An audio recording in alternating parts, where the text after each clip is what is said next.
How's it going, Creator Family? I hope you all are doing well. We are back at it. I've been away for a little bit dealing with some family health matters. Both of my grandmothers were sick for a period of time. They are now currently recovering. They are safe and in good hands. And I'm very, very grateful for that. It was a little bit scary for a little while there, but they're on their way to recovery. Thank you for everyone for checking in. I do appreciate the sweet, kind words. That's just what happens when you are, soon to be 87 and going on 92. A little trip isn't so little. It can be pretty serious. So they are doing well. I hope all of you are safe and are doing well with your loved ones. Today we're going to have a bit of a, I guess a bit of a laugh. I don't know. I'm not laughing. Maybe I am laughing at Dale McCluskey. Forgive me if I am. I don't take him serious. If you've never heard of Dale McCluskey, this is him. He has been invited to the David the Dog Trainer's podcast. This is number 156. David debates Dale McCluskey live. So this was recommended to me. I believe David the Dog Trainer this podcast is from Miracle Canine Dog Training. Again, forgive me if I mix the names up, but Dale McCluskey is quite the character. And I love that. The one thing I will agree with David on, we could agree on a lot of things, but dog training, not so much, but is that he's going to call out Dale on his very erratic behavior of talking. He talks a lot. Dale talks a lot, but he doesn't actually say anything. Like, no one can understand what he's saying.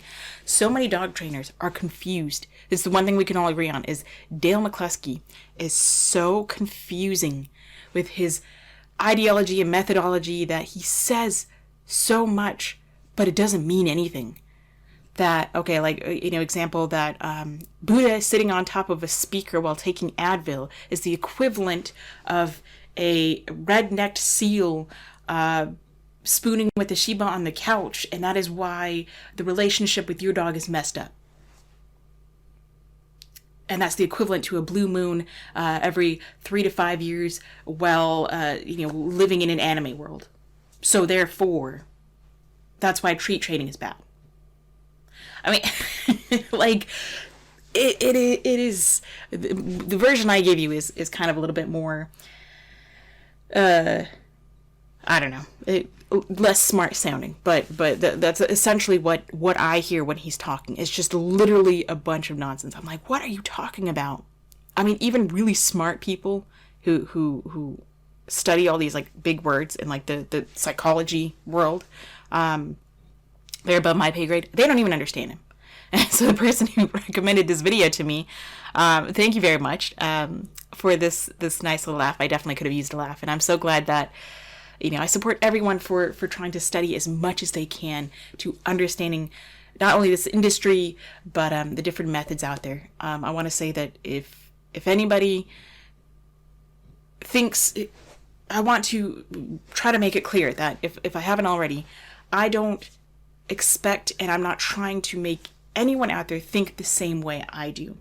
If that ever comes across in my video or my messages, then that is not my intentions, and I hope to change my behavior so it does not come across as such. I want everyone to be able to think their own way, as Dale McCluskey thinks in his own very special way. Everyone is free to think however they want. My goal is just to point out the lies in the industry told by so many professionals that sell you on a lie. That's why I get so amped up. With everyday owners, I'm not like that. I try to hold people accountable who are trying to, again, sell you on a lie. So please think and support whomever you like. Think however you like. I'm just out here trying to, be honest and give dogs a better life and give owners an easier life. I'm trying to make it as the least confusing possible. So thank you to everyone for the great suggestions. We're going to get into it.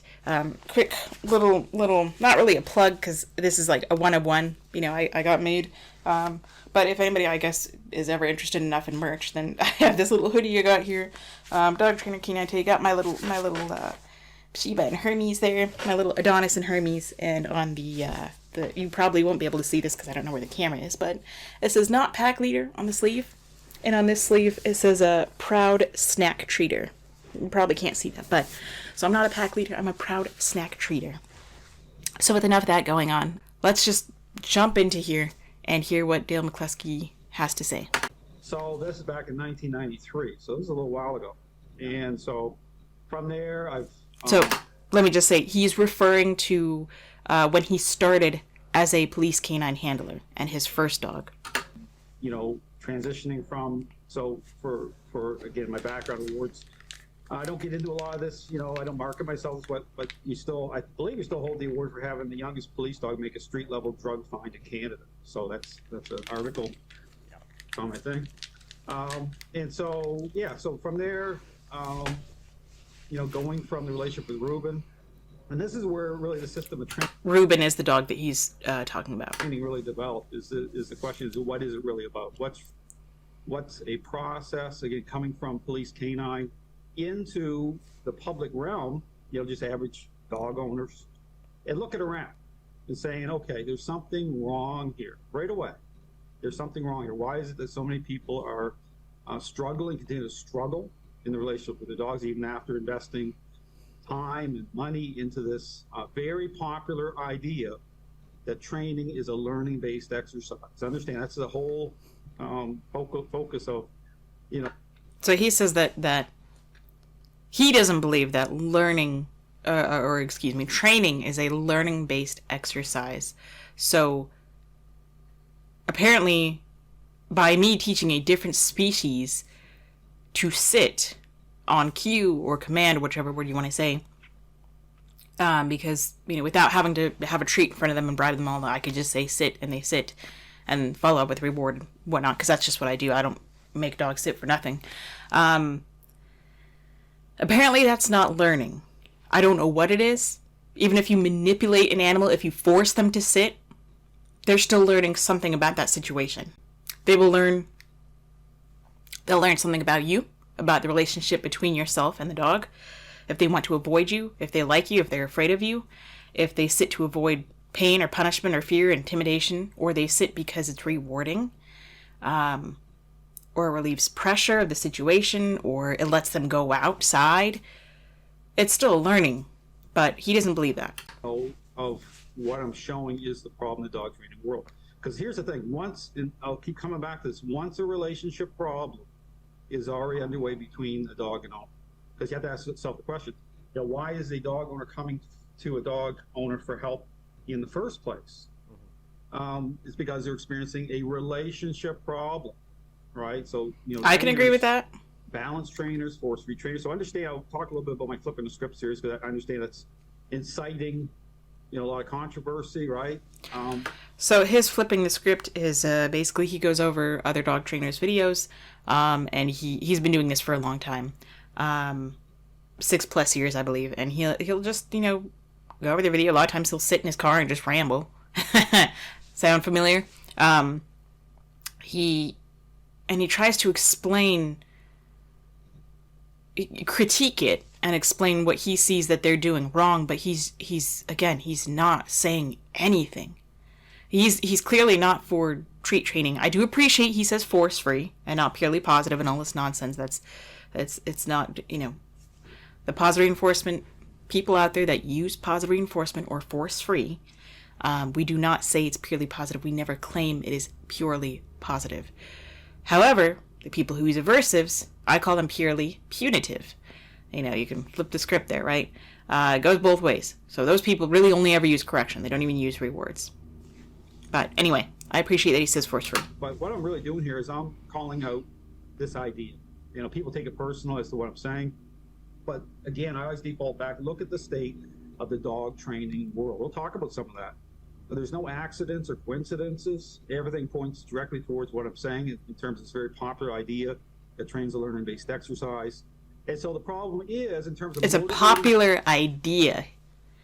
He claims that it is a popular idea that training is a learning-based exercise. So I would love to hear from people who have degrees in animal psychology, animal behaviorists, and not just people who call themselves behaviorists. Actual veterinary applied animal behaviorists. They have degrees. They have master's degrees, bachelor's degrees. They have doctorates in this. Those real behaviorists, not behaviorists with quotation marks. I would love to hear what they have to say about how training is not a learning behavior. Dogs to respond once a relationship problem is already underway, and the inherently flawed assumptions trainers are making at that level in terms of perception of dogs changing. Because the question is, well, how are trainers actually qualifying that the perception of dogs are actually changing without the core ingredients? This goes back to how I approach training, David, as an intervention, without the core ingredients of control and influence. We'll talk about that, as to what's revealed in terms of relationship problem, as well as change itself. And so, going back to my background again. Does anybody know what he's talking about? I mean, if anybody understands what he's saying, can you write in a dumbed down version in the comments for myself below? If you can translate what he's trying to say. Maybe he's too smart for me. I don't know a lot of big words. I'm not good with big words. But I don't see, he sounds like he's saying a lot, but I have no idea what he's talking about. The only thing I will agree with is that, yes, the relationship between a dog and their owner is definitely a big part of behavior, specifically unwanted behavior. It's just misunderstanding. You don't understand your dog. The owners are not understanding what their dog is trying to tell them, or their cat, or their rabbit, or their horse, or their pet pig. You have to understand how the animal works. Are they a herd animal? Are they a predator animal? Are they a prey animal? It's about the relationship and understanding that animal. In fact, I put out an article here. I just took this off my wall behind me here.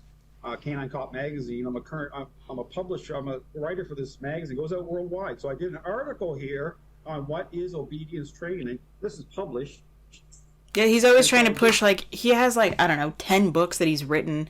I don't know how many, but I know he has several. He's always trying to push them. And they're these books are 6 to 10 pages long, or like the size of a magazine. They're not it's just him boasting about himself and his accomplishments. And it's just as confusing nonsense as it is when he's talking. So, I'm not talking out the end of my butt here somewhere about the problems, is the questions that, again, what's happened in the dog training world. So many trainers, and I understand this isn't just to pick on balanced dog trainers. I want to understand, David. You'll probably take, I put a couple videos about, so I flip in the script series, and this is even why sometimes, I know you brought this up, is why did Dale puts up a bunch of videos. He takes them down after a couple of weeks. Yeah, he's done thousands of videos, and he constantly posting and then taking them down. I haven't watched more than 30 seconds of a video of his because it's just so confusing. But yeah, apparently he's posting them and taking them down all the time. Of not just the level of divisiveness, that's happening in the dog training world, to the level of receiving death threats. Now that's fired up. That's unfortunate. No one should receive death threats. This issue, because this plays into the issue of identity.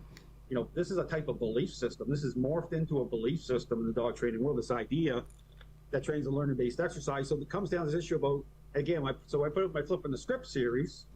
Going through it in terms of calling out basically a product.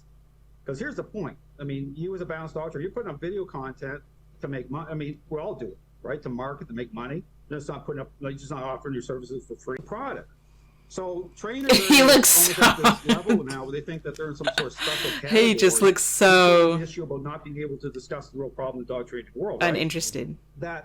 And meanwhile, so it's like saying that they're just beyond anyone even talking about what the real issue is, because the point of the issue here, even in terms of, I thought about the Ivan Belanov situation, how your kind of video how you kind of entered into my Flipping the Script series, Sure. right? Yeah, I saw you say that. More by accident. Yeah. But the very video, David, I put up, and again, as I go through my Flipping the Script series, so I'm going through balance training. Mm-hmm. I'm going through force-free training. I'm going through various concepts such as, counter conditioning, the context of agreeableness. I talk about, the deceptive nature of appearances and why even the blame shifting. The amount of dogs that are being blamed as a result of a faulty picture within the framework of response, right? I don't know what he's saying, but I will say that yes, I think far too many people blame the dogs for something that's not even the dog's fault. The dog should not be blamed. If a dog shows a behavior, gives a behavior, practices a behavior that you do not like, it is not the dog's fault. It is natural to the dog, or the dog has learned this behavior, such as jumping, bolting, digging in the garden. All those are normal behaviors for a dog, or a learned behavior. If you don't like it, you have to look at yourself and your everyday life, and how did you, or the environment your dog is in, so in your house, how did that environment reinforce your dog? And I'm going to try and explain this so I'm not as confusing as Dale is. Somehow the dog is being rewarded for a behavior that you don't like. It may be natural to the dog, it may be learned. If your dog jumps on you, that's pretty natural because they're excited, they want to get to the face. You can teach the dog to not jump on you by either correction, punishment, or teaching an alternate behavior.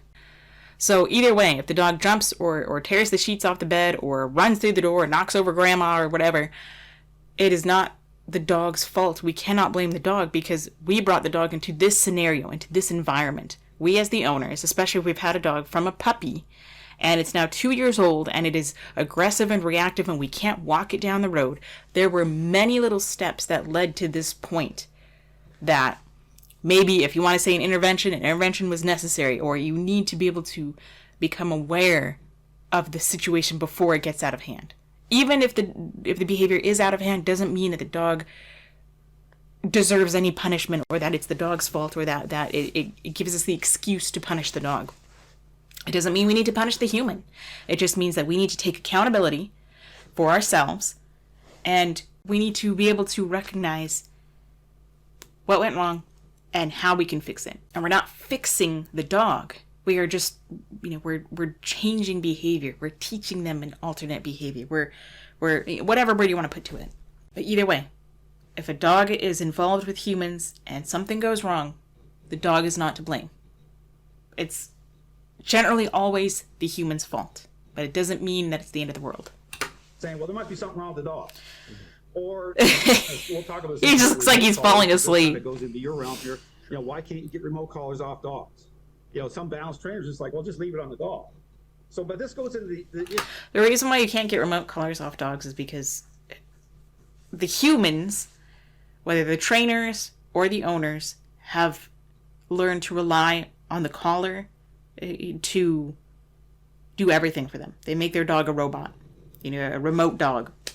Issue about a process that lines up, brings influence into the equation the right way, in which a dog's perceptions change at the right level. Okay, so but again, this is where David always talk about the parenting example. I keep going back to the parent and child relationship as the foundational example to understand the problem in the dog training world, because it lines up in terms of dogs as social animals, how they connect with us that way. But you are not your dog's parent. It is not the same thing. A parent-child relationship can look different in many different households and many different cultures. A dog is a different species, and with a child, you can, to some degree, reason with them. You can teach them, you can communicate with them in a more specific or advanced way than you can with a lot of dogs, or with dogs. In terms of relationship, in terms of our influence that way, in terms of that connection, the social connection, and no different than a parent, their role, the influence they have. Sorry, Dad. Go ahead. If you want. if you want to put a point in there. So let me just, I don't even have a specific point. I just want to kind of, I want people to take something away from this conversation, obviously, as I'm sure you do, Sure. right? And I think one of the biggest Good luck with that. You know, in this, I want to make it very clear, because I know you know, in the past you've had trainers, you know, be very like personal with their attacks towards you before. I want to make it very clear that that's not, but regardless, right? So I want to make it very clear, this is not a personal attack, but like all that right there that you just pitched, right? It was like means absolutely nothing. You went in so many different directions right there, right? And there's so many, but well, hang on. Let me finish that. Let me finish that real quick, right? So you went in so many different directions, and there's so many interesting conversations within all of those different directions you went. Oh, there absolutely. But there was no like completion of thought of any individual one. Thank you. I started like just jotting down as you were talking, and I stopped it. Thank you for putting to words what I have not been able to express. That yes, he goes from one thought to the next, to the next, to the next. He doesn't finish any of them, and even each of those thoughts is just, in my opinion, just an opinion of his. That it doesn't, just because you say something doesn't make it true. That he says that training is not a learning behavior. But thank you for putting that into words. Like 5 different points that you started kind of making that really need to be digging further into. You know what I mean? And I'll get into all, but here's another point, David, because you brought this up in one of your conversations about, oh, Dale's just spinning his conversation. I don't understand. But here's the point. Okay, the dog training world is coming apart at the seams. Sure. Okay, you've seen devices. What does that have to do with you not being able to finish a thought? See, he just throws like, you know, he doesn't take accountability for himself. He doesn't take any criticism for himself. He doesn't think how to better himself. So his the point he's trying to make can get across. He doesn't take any accountability for it, or you know, he doesn't think, okay, how can I better get how can I better communicate this, or how can I communicate it better to get my point across? Yeah. You're seeing Zach George versus the dog daddy. You saw the Jeff Gellman situation. Now, what does that have to do with you? Names here, okay? I want to be clear about this. This isn't meant to be a personal attack. I understand. Okay. I understand. We get it. Move on. So you want to go through my flipping the scripts here. Just make your point, dude. Like he doesn't listen to anything. I swear he doesn't even listen to himself. He just likes to hear himself talk. I mean, he just likes to hear just want. It's like, dude, he gave you a valid point. You interrupt him to make more nonsense that you don't even come to a conclusion about. You will not hear me getting personal with any. We understand, dude. It's not about being personal. He acts like he takes everything very personal. Like, dude, just move on. Make your point. We get it. It's information specific. Now, I mean, these terms get taken very personal, right? Because they feel like Dale's calling me out. But you're selling a product. All I'm saying is the product is the problem. He's so zoned out. He's so checked out. Yeah, and I'm not even saying that, right? Like I you know, you mentioned a few times like the Ivan situation of like you used a couple minutes of his video, and I use, I think, the entire thing. Yeah, I mean, same. And you know, mine's up, and yours you said got like a copyright like down on it or something like that. Listen, I'm on your side as far as that's concerned. Okay, like, well, I was gonna say, Dave. No. I'm totally on your side as far as that's concerned. I am like one of the firmest believers in like not censoring opinions and things like that. Sure, absolutely. Reaction videos of other trainers myself that I've done where I try to be same deal, like you've said, like information specific about things. And my issue, and also it's like, it's barely even a freaking issue, I would say. But my issue is just like we had this conversation lined up, and it's like I would have wanted to save all those points so we could have hashed into them in individual detail. Hey, I don't care that you're making. Listen, videos, David. right? Here's the thing. I'm just rolling forward here. Sure. I mean, don't take it personal, right? Yeah, sure. It doesn't, dude. Everybody's not the same as you. He doesn't take it personally. He just wants you to stick to one conversation and see it through to the end, so we can all understand what the hell you're trying to say. I am like 57 years old, so I'll go down some rabbit trails here. It's probably an age thing too, but here's the thing. You know, and I want to bring cohesion to this conversation but here's the other point I make. I say, listen, some of the trainers, balanced dog trainers, have all the time in the world to invest thousands of hours right into going to conference, whatever, putting each other up in live stream. If the dog training world is falling apart, and because this is one of my kind of pushbacks on people saying, okay, so how is it falling apart? If it's that important, right, to figure this out, because there's a serious problem here. Sure. You would think that the trainers would actually take the time, right, to audit what's happening, like I did. Because here's the point: when I first started, I'm sure so many people would listen to you if you would just finish one sentence of one point that you're trying to make. You say, all these problems, and therefore this and that, but nobody can understand you, and so. That's where the frustration comes from both sides, from his side and from our side, or from my side. It's just anybody trying to listen to him, is that he doesn't take any criticism to how he can get his point across in a short and simple form so more people can understand it. Instead, he blames everybody else for not being able to understand him. It's like, if I'm working with a client and I'm talking, and I learned recently that if I use the word to lure a dog into a position or behavior, or to capture a behavior, to me, that makes total sense. But to any other person that's not dog savvy or dog language savvy or training savvy, that means something totally different. And I didn't even think about that. Now, I always go into explanation, or I show a demonstration of luring a dog into a position and capturing it. So we're going to use my little, this was from another video. This is Hermes' favorite toy, which he stole from me. Cute little, this is one of Hermes' favorite toys, all slobbered on because he always drags it under the bed and hides it. But this, so say I'm trying to lure a dog, so see this little guy and I have a little treat in my hand, and I'm doing this and I'm trying to lure him into the down position. If he's here, then I will first, lure him into the sit. He falls. Oh God, Hermes, you scared me. He must have heard I was playing with this little guy.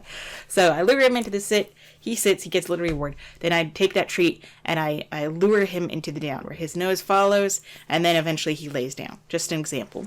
If I want to capture a behavior. Can you not get in? You can hear me? Please, little man. There you go.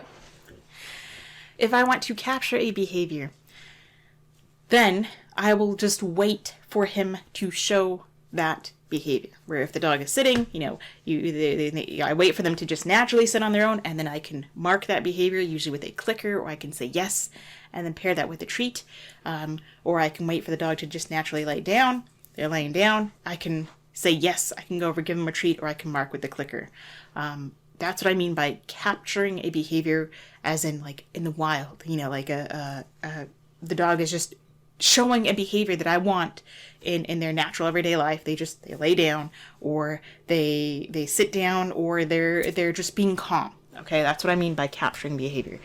I didn't learn until recently that a lot of people don't understand that. That's great for me to learn. Or if I'm working with a client and I'm explaining something about, rate of reinforcement or counter conditioning or strategic desensitization, just these big words that maybe they're not so big, I don't know, people are confused by.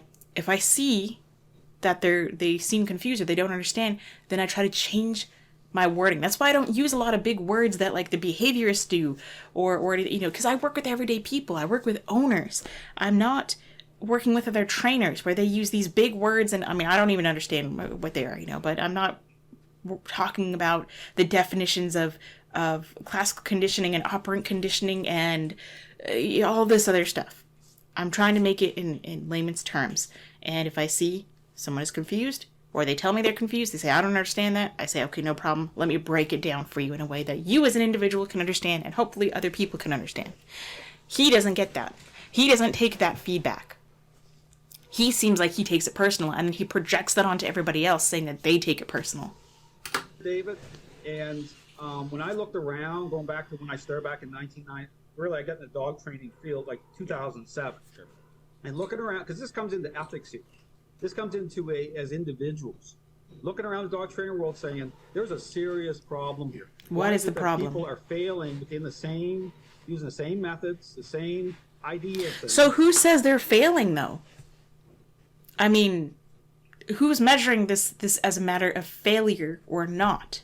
I don't think it's quite that simple. I think there's a lot more things, a lot more to the whole big picture that feed into it than just trainers are failing because XYZ, or because they don't understand, they don't think the way I think. And looking at saying, is it really the dog's fault here at this level? It's never the dog's fault. It's never the dog's fault. This thing saying, well, if there's something, here's the crux of everything. If there's something that we're doing wrong as the human, okay, if we're putting an idea out there that is problematic, the presses should stop. If we really have empathy for our dogs, yeah, the right way, not even one dog should be taking the hit because of something we're doing wrong, an idea we're putting out into the... And he doesn't help that, because I don't care if anybody believes the same thing I believe or listens to what I say. I don't expect, everyone to have one hive mind. I just want everybody to be able to understand bluntly and honestly. Okay, if you're going to be using a certain tool with a dog, don't hide it in all this fanciful terms and all these words and whatnot. I mean, you go to any dog training website, and a lot of them are going to be hidden messages. They're going to sound nice, they're going to sound all this and that, but then hidden down in there somewhere, you see, okay, it's a nugget of truth that these people use e-collars, prong collars, corrections, or they use a dominance theory of some sort. Just be honest about it. Be honest how things work, how your method works, and I would have all the more respect for you. Don't try to say it's just a tickle, it's a stim, it's using electricity to complete a current through the skin. Now, can it feel like a pinch? Can it feel like a little shock, a little spark? I'm not saying you're getting electrocuted, but you are using electricity on an e-collar. It can be high levels, it can be low levels, it can be vibration. You're using a prong collar, using a tiny slip lead. It causes discomfort. I just want people to be honest. And then I would have so much less of a problem. I still don't agree with it, but at least we know that the public would know exactly how these tools are working and they're not being taken advantage of. Into the marketing, everything should halt. That's never happened. Sure. Okay, with these trainers as individuals, because here's a tribal thing of this. Yeah. Okay, once you go into tribal as a balanced dog trainer or force-free dog trainer, okay, goes into this type of belief system. It's almost too late. And I'll talk about that because what's too late? You come into agreement, okay, with this idea of things. What idea? So blame shifting will seem at a certain level to be normal. Does he mean the idea that we're blaming the dog? Because I don't think. I know a lot of force-free people. I mean, that's kind of the whole idea behind it, but maybe not. That you don't blame the dog. That's kind of the point of it, is that we're not blaming the dog. I mean, a lot of them won't even blame the humans either, which is totally fine. I'm just saying that it's not about, who's right or wrong. It's just about, it's not the dog's fault. And as a human, we have inevitably caused this behavior. We have taught this behavior. The dog has learned it under our care. Well, there must be, the DNA with the dog, and it's got to be this, got to be that. I mean, DNA can be part of it. Collars off the dogs. Well, just leave it on 24/7. Balanced dog trainers do that a lot. Yeah, they do. Just leave it on the dog. And this goes into the whole crux of going back to these situations I talk about. There are no accidents, okay? Like in terms of the Jeff Gelman situation, which I'll talk about because it ties into the issue, like the comment I made about one of your videos with the startled reaction of the dog. Yeah. Okay. I wonder if I'll probably cover that at some point. There's a dog eating a plate full of food that Jeff puts on the door of an open dishwasher. He leads the dog over there, not only wearing a shock collar at a very high level, but a prong collar. Leads the dog over there. Dog starts licking it, and he has a very high level shock. He hits it. He doesn't startle the dog. He hurts the dog and scares the dog. And the dog makes a yelp and moves away. And he has to drag the dog on the prong collar back to the dishwasher to see if he's going to go for the plate again. He doesn't. Shocking. No pun intended.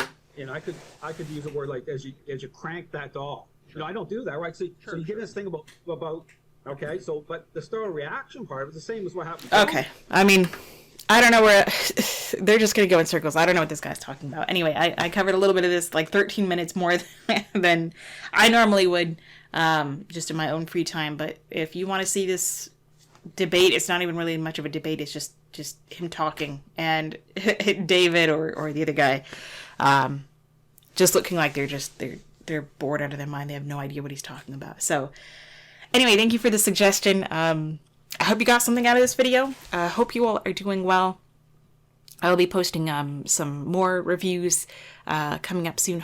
I hope to be very busy posting, lots of videos and answering questions and such. So thank you so much for watching. I do appreciate it. I hope you all are doing well. Give your little critters some kind of loving for me. Say howdy do. Until next time, practice peace, patience, and positivity.